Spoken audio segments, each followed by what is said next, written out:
My name is Allie Futty. I'm a teacher of the visually impaired, a certified orientation and mobility specialist, and a certified assistive technology instructional specialist for people with visual impairments. I am currently the program manager for the Northeast Resource Center for Vision Education at UMass Boston. And today I want to talk a little bit about assistive technology and CVI and what I think you might need to know about that topic. Part 4, Mainstream Tech Access.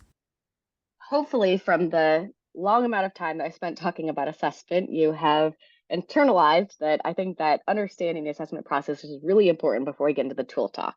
But the tool talk is kind of the most fun part of the whole conversation, right? So I do want to talk about some tools and some unique barriers that students with CVI might run into.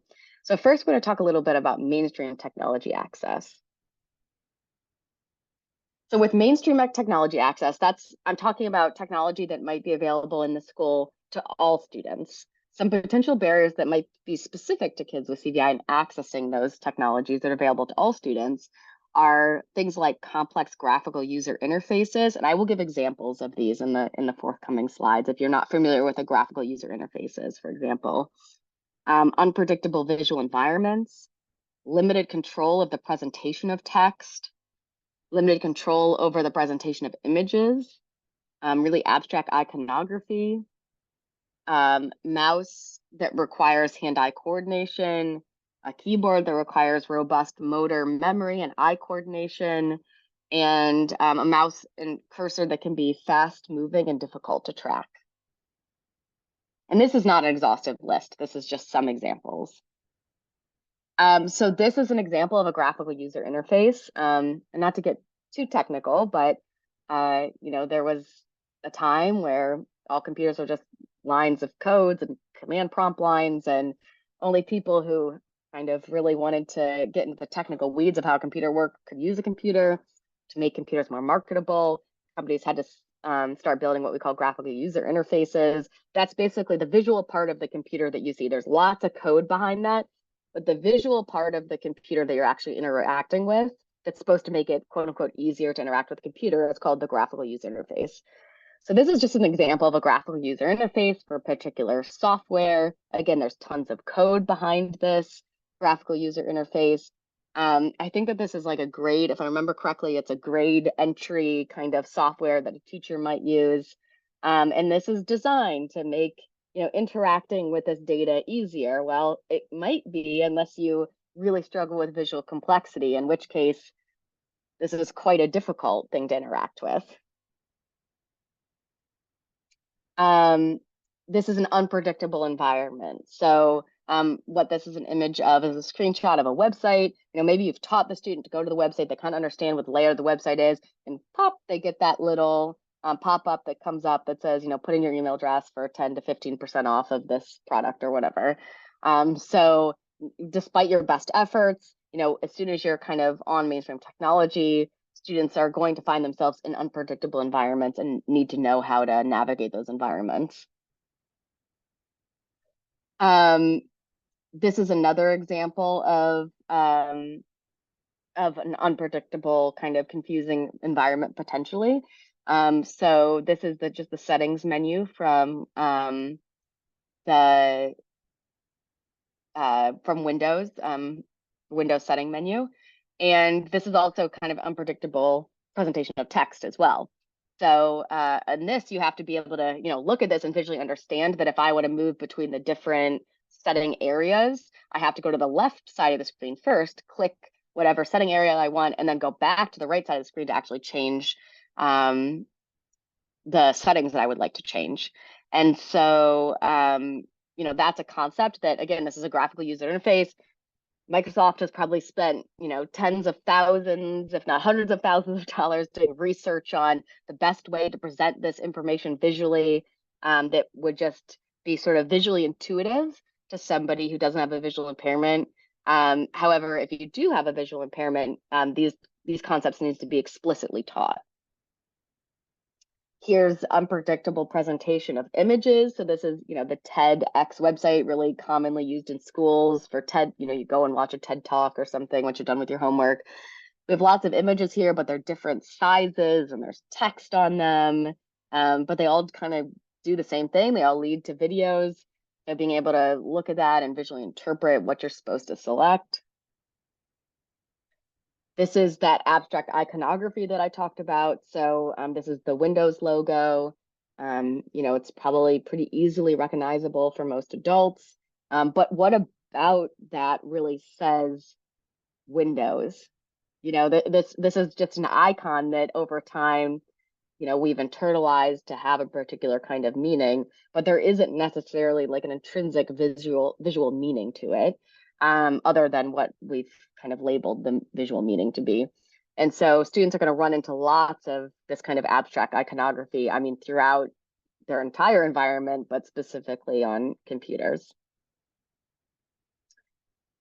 Keyboards, that require lots of motor planning and visual memory to be able to use. This is just an example of a QWERTY keyboard. If you don't know why it's called a QWERTY keyboard, at the top of the first line of the keyboard is QWERTY, but it's just a standard computer keyboard. So some potential solutions that we might have for mainstream technology. Use color to your advantage. You want to reduce the complexity whenever possible, change the user interface when possible, use extensions and accessibility features to provide simplicity, use adaptive keyboards, pointing devices and switches, screen reading software, audio assisted reading, braille technology, and artificial intelligence. Let's look at some of those. So using color to your advantage, you can change background color to something high contrast to make icons easier to find.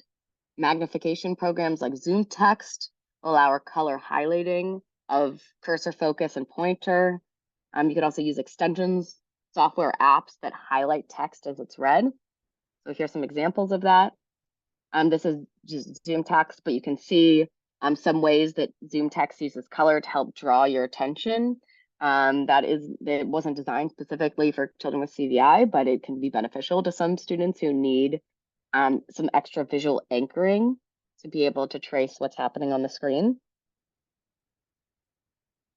I'm sorry, this is a bit of a blurry photo, but this is Read and Write, which is a software extension that a lot of schools already own, but it'll allow you to have content read aloud to you on the internet, and then you can also set all kinds of color highlighting options, so to help provide some visual anchors with color. You also want to think about reducing the complexity, so be selective about the targets that are presented. Think about workflows that are advantageous for your student.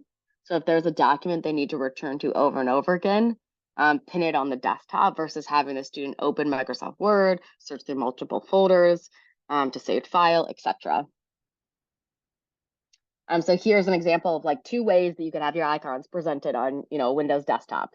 You could have all of this crazy desktop presented, or maybe you choose 3 folders and put them on the desktop. They're going to work really well, that your student is going to have to return to over and over again.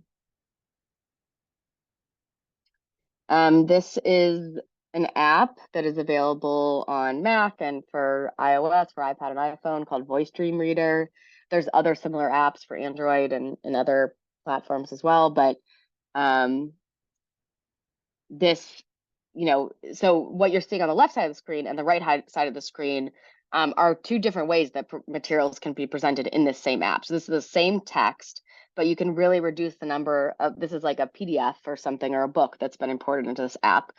And you can really reduce the complexity significantly of text by reducing the number of lines that are presented, adding some color highlighting as well. Another option is to actually change the user interface. So software and apps are available that change the actual user interface to be more workable.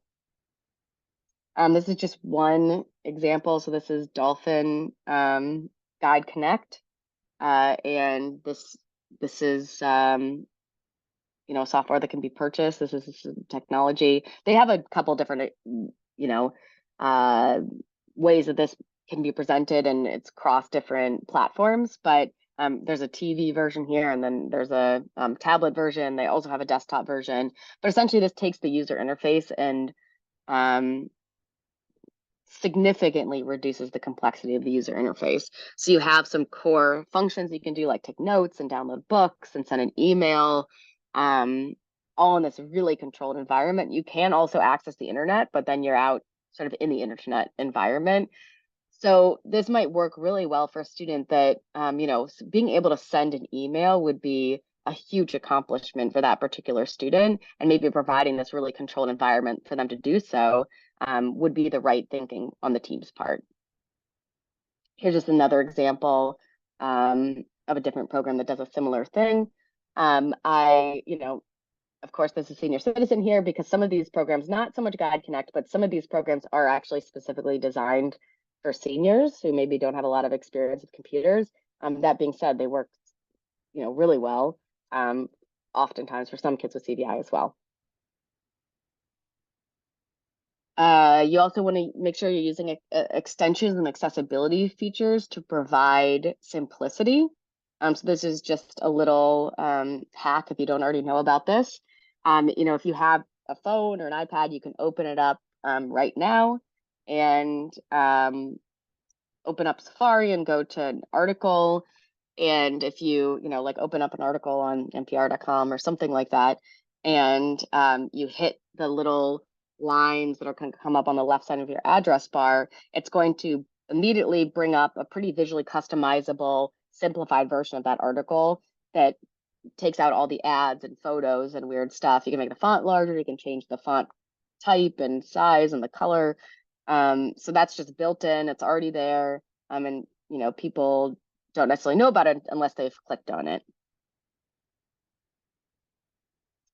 Adapted keyboards, pointed devices, and switches are also a great way to go for some students. So this is a programmable keyboard here, but there's lots of different kinds of programmable keyboards where you can, you can really reduce the number of buttons that are presented to the student. You can put them in whatever location and order that's going to work best for the student. We also have a picture here of a switch and a switch interface. Another great way to modify the actual interaction with the device. A few notes on computer use.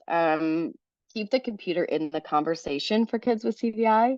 An iPad is not the best device for every child with CVI. It's commonly recommended, but it's a great device and it might work really well, but it also might be that a child with CVI needs an iPad and a computer. Just because you have one doesn't mean you can't have the other. Don't be afraid of switch access on the computer. After you get the hang of it, it can actually be easier than the iPad in some cases to use a switch on the computer.